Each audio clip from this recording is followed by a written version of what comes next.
Hi, I'm Willie Miller. This is my wife Connie from New Heart Living, and the past 2020 has been a little bit nuts. That's an understatement. Yeah, that's for sure. But there's been some really good things that's happened from it, and I've seen quite a change in Connie's life, and just all kinds of things has happened. But the one thing that I want to speak about specifically tonight is about how God has changed her and caused her to be engaged whenever it comes to politics. Now you think, oh no, politics. But there's more to it than that. I think that as Christians, we really need to become very engaged and start critically thinking and thinking about. Go ahead. Yeah. I was actually just had a conversation with my son, I think about a week or two ago, and he's like, "You've changed so much, Mom. You're so political now." And I try to explain to him, no, it's just things that these are the things that we need to know about, we need to care about. But up until, like you said, till COVID, I was I heard the word engaged somewhere else, and that is perfectly described. Of I was just disengaged from politics, if you Mm-hmm. for but now I'm just fully engaged. Right. That's the difference. Right. And I think the knowledge and information and the things I didn't retain in school, even with history, I mean, like within 6 months' time, it has been like, oh my brain's on overload because there's so much I just understand and know now that I didn't before. And that presents us to where we're at today is talking about the need for all Christians to become engaged and how important it is. In fact, we were talking about this morning, just a little bit ago, that some people think, well, I don't know if I want to vote for Trump, especially after the fiasco of the last debate. I mean, it was a terrible debate. And Yes, because we all know that they were neither, they were interrupting. But I did hear something that it was almost like Trump had to do that because, as you well know, it was almost like he was debating the moderator yeah, and Biden, and there was some flat out lies. And if the moderator is not going to make a candidate answer a question, I mean, I don't know. So I heard, I was listening to a podcast that there's a lot of Christians that are just so offended by Trump and uh, they're not going to vote for him. But we want to remind you today that you're not voting for a personality. You're not voting, Christians, you're not voting for a pastor. that's right. You're voting for policies. So, I had made a post this past week about, and I laid it out, some of the reasons why I'm voting for him. I don't like everything about him. I don't like, he can be boisterous, rude, arrogant, but that those very things that he does is part of the things that have allowed him to go through what he's had to go through just within the last year and do and accomplish everything he's accomplished since he's been president. In fact of the matter, when you just said that, it just reminded me. Paul said, "Though I'm coarse in words, does not mean I'm coarse in knowledge," and so, I think having somebody bold and coarse may be just what we need at this time, and to take a moment to just say, because I don't like his personality or how he talks, I'm just not going to vote, is actually giving a louder voice to what you oppose. And so this is why I think it's very important that we get engaged, like Connie has been, where you're actually learning and you're critically thinking, why would I want to vote? I think, Connie, I just was thinking about this. A lot of people vote a certain party because, hey, my grandpa did it. My grandpa's grandpa, that's what we've done for the last 5 generations. And so that's what we do. And I think that's a travesty. I can remember whenever I was a young man and my dad was Democratic, and so I just thought that's what I was supposed to vote. Right, right. And I'm just going to say it because I didn't even realize this till the last year. Uh, what fake news really is, and I've noticed he would say that. He would say that before I really understood what he was meaning, and then it's like God. I started listening to alternative media, uh, independent media, and boy, there was a whole different narrative than what you would see on the regular basic channels on your TV, ABC, CBS, NBC, CNN, MSNBC, even Fox News is getting, I mean, you used to like Fox News. Now, I think Tucker Carlson is still pretty much right on point. But they're even getting very, I don't know what the word is, but if you hear the same things over and over and you realize, wait a minute, this isn't the truth because I'm hearing something completely different over here. And not just from one source, multiple sources. People that are actually doing investigating and not being paid to sell a narrative. Right. And that's the point, a narrative. You know, you could take a sound bite of a contextual speech and you can make that sound bite sound pretty terrible. And that's what a lot of the news was doing. They would pull out one little word and or two little words and turn it into something that was totally twisted around. And both parties can do things that they... But anyway, I think they did take... There was way back when they took a bunch of the news programs. Mm-hmm. I think there was like 50 of them. And they were like... They put them up one by one, each saying the same phrase. Right. Different news places, but saying the same thing the exact same way. You can't tell me that they're not being told what to say. Right. Come on. Right. They are. So, which that brings us to the point. As Christians, you know, I've heard the term that we're the silent majority. Well, why are we the silent majority? Why should we be the silent majority? Why aren't we speaking out? And if we're not speaking out, then we're given a greater voice, like I just said, to what you oppose. And so we need to critically think and then say, okay, I may not like this man, but I like his policies, and his policies are what? What did you just say we need to talk about? Not what we want, but what about what God says and what he wants. That's right. Well, number one, if you don't know what the word says, you don't know what God says about an issue or his character, because not everything's laid out black and white in the Bible, but many things are. Right.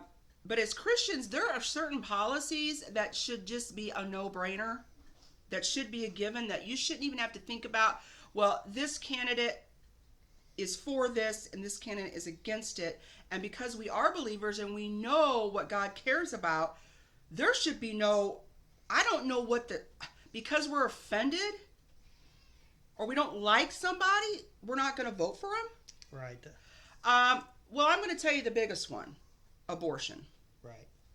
Now, we got a print off on, you was Focus on the Family? Focus on the Family, but you can give voter guides all over the place. And I think that everyone that is planning on vote, that to take 20 minutes and read a voter's guide, man, if you don't do that, you're just lazy. You know, take some time and look it up. Go ahead. So, President Trump is for overturning Roe versus Wade. What would that mean, Connie? Well, potentially for the states to make abortion illegal, to not allow abortion. Of course, Biden opposes it. Mm-hmm. It says right here, stop state laws violating Roe. This is Biden. Roe versus Wade. Biden will work to codify Roe versus Wade, and his Justice Department would do everything in its power to stop the rash of state laws that so blatantly violate Roe versus Wade. So what that means is he's going to put laws in place that mandates conservative states to allow abortion. Well, they already do that though, right? Right, but even make it more strict. So he's saying though that he's going to do everything in his power to stop the state laws because there are state laws right now that violate Roe versus Wade. So on Trump's side it says, well, if we put another 2 or perhaps 3 justices on, that's what it's going to be. That will happen. Mm-hmm. And that'll happen automatically, in my opinion, because I'm putting pro-life justices on the court. I will say this, it will go back to the states, and the states will then make a determination. And that's where you want to be. So, I mean, come on. as Christians, the fact that he is for this Roe versus Wade that should have never been brought in the first place. How many babies have been aborted between when it was first, what was it, the 70s or 80s, or I don't even know what year, but anyway, between now and then. I don't know the last number, but it's in the millions. They actually had a memorial just last week, I believe it was, over that particular thing, where how many souls were lost because of abortion. Now, those babies go immediately to God, but God is pro-life. Yes. God says, He formed us in our mother's womb. He's the one. I don't care if you got pregnant with sex outside of marriage and you say it was an accident. God is the one that has planned that child. No matter how it happens, He is forming that child in the womb. It is a life. So as Christians, how can we vote for a candidate that is against pro-life? That's something I can't wrap my head around. And as a man of God, if there wasn't any other topics, that right there would be enough to say, I'm going to vote for this man. You know, for instance, you know, I myself adopted children. Connie was an adopted child. What if? And it's funny because I just had this discussion trying to, when her name eludes me now, the judge that just passed away. Ginsburg. Ruth. So anyway, she's the one that brought in Roe versus Wade, allowed that to be brought in. And I was trying to explain to him that she passed away and then what this could possibly mean. And he actually had the discussion about, you know, and this was the attitude I used to have. Okay, so, you know, he was okay with, you know, if you get pregnant, you're fooling around with your boyfriend outside of marriage, you get pregnant, you know, that was okay having, you know, put up for adoption. But, well, what if you don't ever want a baby? And then he says, what if a woman gets raped? And I said, it's not the child's fault. You know, so even his attitude was like, well, yes, but if a woman's raped, then she should have the right to abort that child. No, you don't have the right. That's not your life. That's something that happened that was horrible to you. But that child is separate from that event. And now I realize you may not be able to raise that child because it might remind you and cause pain. But you can still carry the child, give the child up for adoption. Too many people need a child. And the emotional support is there to help you work through all of that. So you don't have a right to terminate somebody else's life. Now I get, and I'm not, if somebody's listening that's had an abortion, this isn't to condemn you. I mean, we've all done things that we would like to change. You know, even I had that attitude before I was saved and even after, before I grew. You know, I think we just don't critically think about that, or we don't always understand. And also it's something that you always just hear. I heard it. Well, what if a woman gets raped? That was the narrative you always heard. So, you know, that's ingrained in us. Yeah, in fact of the matter, I just heard a message about a couple. The doctor was actually an abortionist. That's what his clinic was. It was female health, you know, women's health. And anyway, he aborted children like crazy because, hey, let's face it, the money was there. And then realization came whenever his wife couldn't get pregnant. And they tried and finally they decided to adopt a child. And then they ended up getting pregnant. And it wasn't until the adopted child was killed in a car accident, got hit by a car, it hit him how valuable life is. And that very day he said, no more. No more. And he was talking about the testimony of how valuable that precious little life is. And so it's easy to disconnect. And women's health abortion is not about women's health. That's right. I'm sorry. It's just not.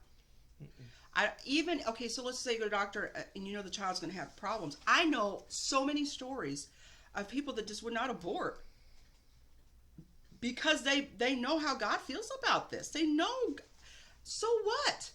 If a child has Down syndrome, it's God who decides when we go home and when we don't. You know, and It's just a travesty. it is. And like I said, it's not to condemn anybody. We have all done things we're not proud of. We all done things that we want to change, or we thought about, and now our opinions changed about it. You know. And you was talking about just a minute ago about appointing judges, and I think this is a crucial thing for Christians. So Trump supports appointing pro-life judges. Of course, Biden opposes it. Right. And as Christians, you have to understand what happens this election as far as getting Supreme Court judges is not going to affect us for the next 4 years. But as you well know, that appointment's a lifetime appointment. So this is a lifetime. This could last for many years. The effect of getting the right person in there to appoint the right people is so important whenever it comes to moral and Christian values. Correct.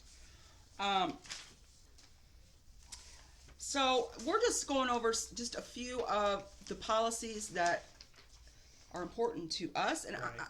we personally think should be important to all Christians. I mean, whether it is or not, but abortion is the one thing that if you're a Christian and you're voting for somebody who, you just need to rethink that. You just really need to rethink that. The good example is this is the Hyde Amendment. The Hyde Amendment actually says that the government will help. I mean, sorry, I get it backwards. I don't know. The Hyde Amendment bars the government from paying for abortions. Mm-hmm. And so it says, no, the United States government, you and I are not going to pay for having babies murdered. So Biden opposes the Hyde Amendment. Trump supports it. Right. Okay, religious freedom for business owners. So we all know the case a few years back. Of the baker. Yeah, the baker, Jack Phillips. I remember that was all over the place. Yes. Because he refused to Bake a cake for. Was that what it was? Mm-hmm. Right. So the Trump administration has taken a stand on behalf of religious liberty in the court, supported baker Jack Phillips' right to operate his bakery in accordance with his religious beliefs. In October 2017, the Department of Justice issued 20 principles of religious liberty to guide the administration's litigation strategy to protect religious freedom. And Biden opposes this. So he says, if I'm elected, I will restore the Obama-Biden policy that existed before the Hobby Lobby ruling, providing an exemption for houses of worship and an accommodation for nonprofit organizations with religious missions. The accommodations will allow women at these organizations to access contraceptive coverage, though not through their employee-provided plan, but instead through their insurance company or third-party administrator. What this basically says that if your belief is against a certain area, you're not going to be allowed to practice that in your business. And business is your business. Right. If it's one you've started, if I go work for somebody, that's their business. I can't control that necessarily. Right. I can maybe give my opinion on it, but if you start a business, shouldn't we be allowed to, if we have convictions about something with our spiritual beliefs, then we should be able to enforce that without being punished for it. Right. And this is what President Trump wants to keep that so that we have the freedom to say, no, I'm not going to do business this way. And if somebody doesn't like it, you know what? You can go down the road. There's somebody that's going to serve you. I mean, really, I mean, it's that simple. I mean, there's no excuse why you can't have your services done by somebody else. Mm-hmm. So there's so much in this. Biological males competing in girls' sports. Mm-hmm.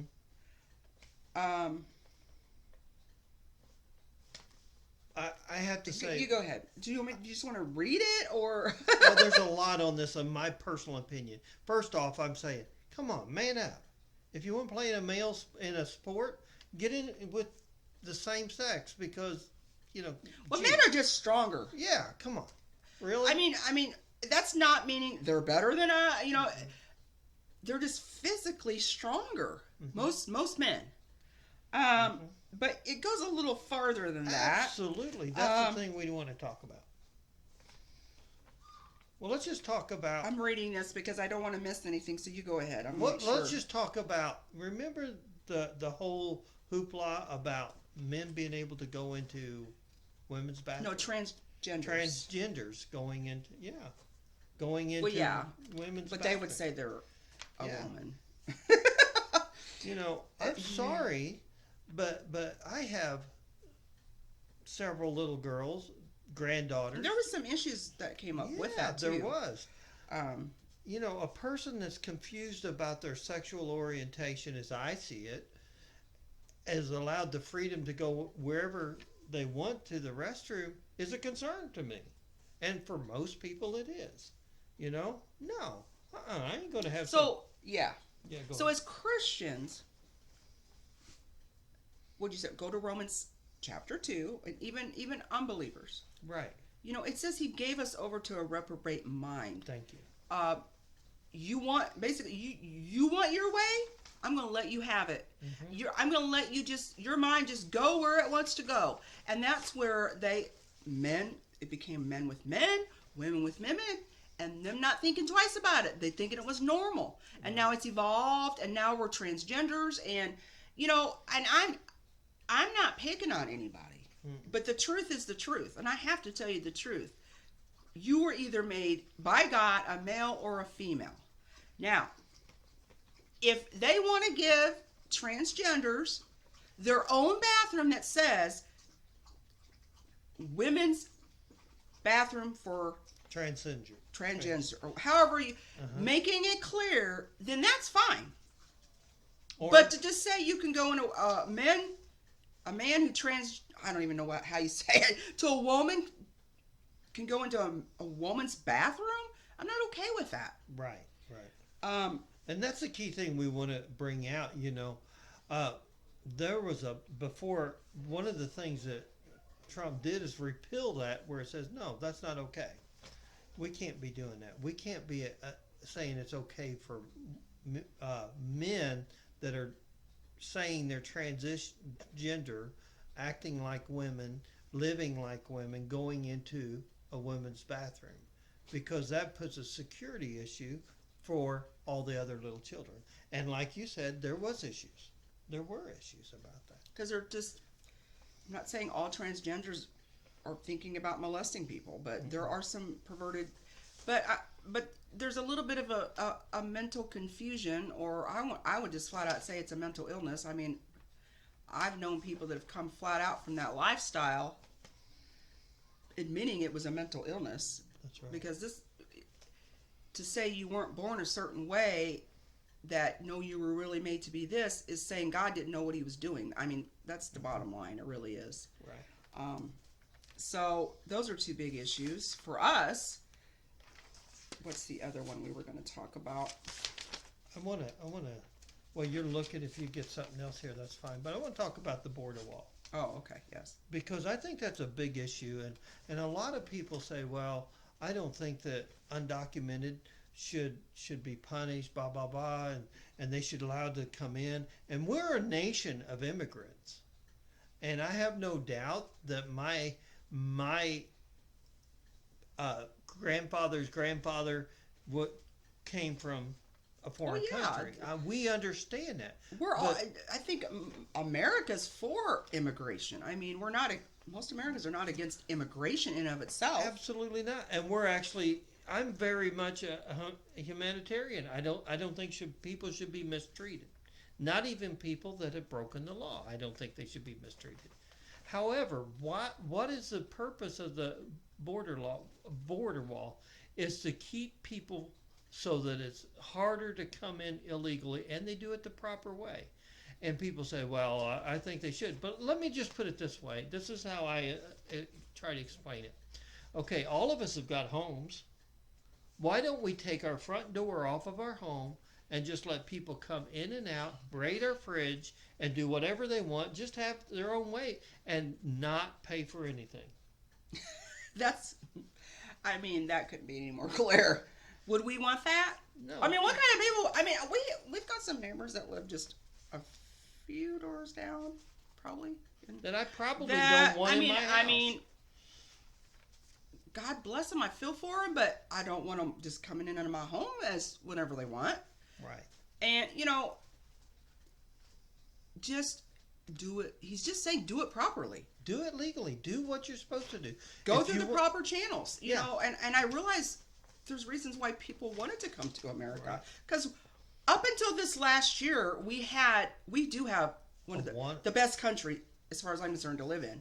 But I'm telling you, the way it's going, and if we allow, we better know who we're voting for, because socialism is coming in. If not, right. And all these things are going to happen, and then you're going to be wishing that you would have voted for somebody else. In fact, since you said that, I mean, Joe Biden himself has said he's a socialist Democrat, or Democrat socialist. I don't know how the term was. So you want to explain what socialism is? Yeah. Well, I mean, it entails a lot. Let's think communism. Let's think globalism. Let's think being in bed with people that are our enemy. Right. I mean, really. I mean, that's a good example. Being in bed with China. Mm-hmm. That's just a country that I can think of that's the obvious one. We're not even going to get into the whole Fair Trade Act, except for the fact that it made it very unfair for American workers. We're just saying, if you love America and you care about this stuff, then you better know who you're voting for. And that's what we're trying to say. Get these voter cards and start learning. Or first off, ask yourself, what does God want? Okay, and then what are my views? What are my values? What are my morals? What would I want? Would I want somebody just walking in my front door and just making themselves home in my home? There may be some policies that aren't a black and white with God. You know what I mean? Or us. You know, right. Like, okay, well, he wants that, but that's not such a big deal to me. Right. You know, but there are some that just, there should be no question. And I didn't know anything. I mean, I couldn't have told you what a Republican, a Democrat, a liberal, anything. I didn't know what the right wing was, the left wing. Did I? I play apples to left wing, or what was that? Left. They would have this apple to apple, or like, what's that mean? Right wing, left wing. I know so much now, and I can actually have a conversation and be engaged in a conversation. I can know why I'm voting for who I'm voting for. Not because I'm voting for the person. That's it. I'm voting for the policies. And I have never had such an appreciation for the country that I live in until this last year. I remember 4th of July when we were shut down by this government. I'm really angry about all that too, what they're doing to us. But knowing I lived in a free country, I thought, and then I couldn't even go to the beach because our governor decided to close the beach. Oh, for our health.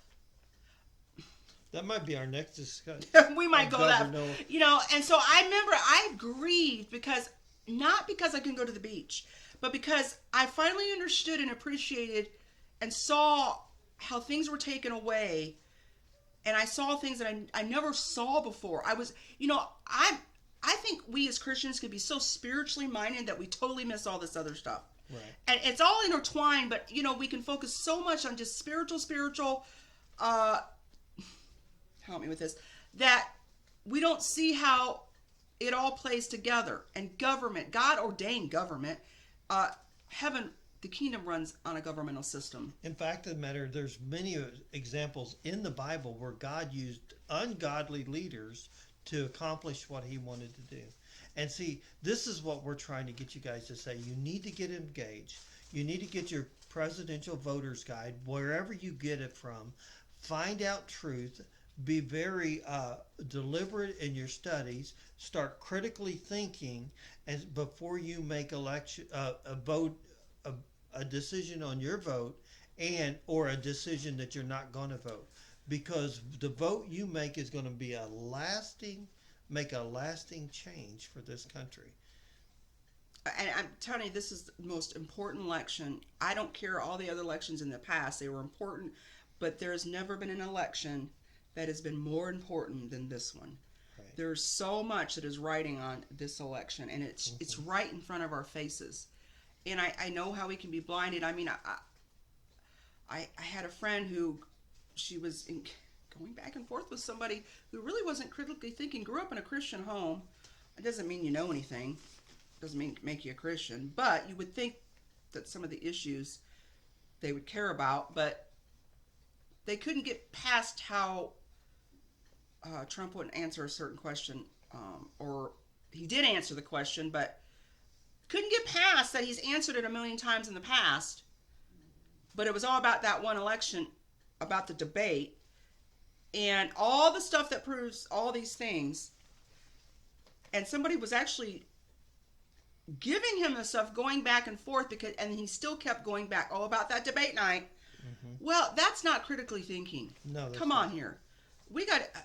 One of the things that I can think of that we could look at is look over the past 4 years, and I know he may not accomplish every single thing that he wanted to accomplish, but the things that he said he was going to get done, for the most part, he got done. Well, that tells me something. You know, that tells me that there's that this man is going to be somebody for me that I want to be supporting. For America. Yeah, and so you have to make that decision. Is this what you want, or do you want to go? Well, look at the countries that have gone socialist. Go look at the poverty, the hunger stricken, and on and on and on. You know, the rural. You know, North Korea is a good example. Venezuela is really good example. They had civil wars. Mm-hmm. Okay, so if that's what you want, you don't have to live here. You can go live in a socialist country. You can do that. Seriously, because if you think that's not what's really going on here, you need to open your eyes. That's where we're at. That is exactly where we're at. And nobody's saying that you have to live under the values of America. Mm-hmm. But you have the right. You can move to another country where you'll have all of that. And you come back and tell us how that goes. Because I think there's plenty of people who's moved from those places to America that will tell you how that goes. I want to challenge you one more thing. I know we're going to be winding up pretty soon. I want to challenge you. Connie said something that was really important at the beginning of this, that going to the right resources, getting away from mainstream media and start looking at networks like True News. There are independent networks. Rave, and they're out there. They're everywhere. All of them, and start getting some information besides Breitbart. Yeah. There's all kinds of them out there that are giving some really good, solid information with facts about reputation. I think that I even went on Wikipedia, and I found an incredible lot of information. Read what their policies are on that, and when you read the policies of these two men that are running for president, you're going to be shocked when you find out what their policies are. You know, when you have them right in front of your face, like right, where you can actually read it side by side. And this is what I like about the one you printed off. Mm-hmm. It's side by side. So do that, and don't just not vote. Get active and do something. This is actually the very first time that Connie and I have ever done anything political. We've been married 10 years, and we've never done something. You mean not make a video? Yeah. I don't know what. Political video. Sorry. This is the very first time we've done a video that's political together. And the reason why we did this is because it's so important. Well, but you can't separate it. Right. I just didn't know that. You know, however you want to define politics. But I would tell you, President Trump, one thing I like is that he was a businessman coming into this. Mm-hmm. Our country needed a businessman, not another career politician. Yeah. You know, that's one of the things I can say. So, and you have to look, has his businesses succeeded? Crazy. Yeah. So you may not. He can have a horrible, but does he know what he's doing business? Yeah. Because you got to run this country. It's like a business, and you got to take care of your business, or you won't have a business. And we haven't even touched the racial issues, and believe me, I could really go a long way on the racial issues. The fact that Joe Biden himself in 1977 voted against integrating schools and said his actual words were that if you let integration happen, you'll turn schools into jungles. That shows his racism right there. And I could go on and on and on about that. Donald Trump is trying very hard to break down those racial walls. And you have the black community, a majority of it is coming over to the other side and voting for him because they see what Democrats have done to them and oppressed them through these years. So that's a whole nother issue. I almost started a whole nother and you hour. did a little bit. So I just telling you, there's so much you need to look at. And I want to challenge you to get your voter's guide, get out there, do your own research, get away from mainstream, and find out everything you can find before you make that vote. And also for your local absolutely, who you're voting for locally too. Yes. Because that's really where it wires down to is locally. That's very critical too. So yes. So I think we could go on for another hour, but I think this is a lot for them to have right now. So well, I don't know what everything else that's going on in the world, so I don't think we're too much. No, not I really. don't either. I want to thank you for tuning in. Share this video if you like it. Like and share it. Tell somebody, hey, listen to this. Challenge your friends. You got somebody that doesn't want to vote? Share the video. All right. Thanks for listening. Thanks a lot. God bless you. Have a great day.